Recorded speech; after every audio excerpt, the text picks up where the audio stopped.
最近的焦慮被這段話治癒了。我會焦慮，但我也會被自己治癒。有山靠山，無山獨擔。成年人嘅關係從來都唔係費力討好就能夠換嚟笑臉相迎，亦都唔係掏心掏肺就能夠換嚟感激不盡。唔要做一個廉價嘅人，無論任何嘅關係，只要別人從來冇考慮過你嘅感受同利益，你就要應該及時止損。無論係邊個，過度熱情就會增加咗不被珍惜嘅機率。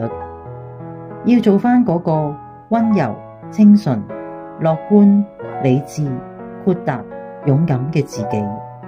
唔要將自己逼得太緊，亦唔要令自己陷入無盡嘅焦慮同埋唔快樂之中。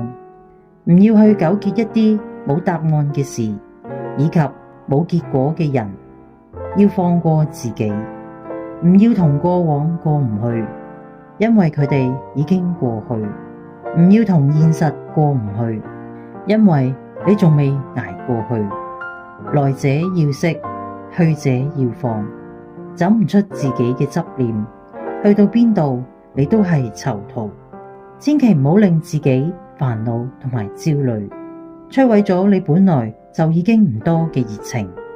唔好貪心，我哋唔可能乜嘢都有，亦唔好灰心，我哋唔可能乜嘢都冇。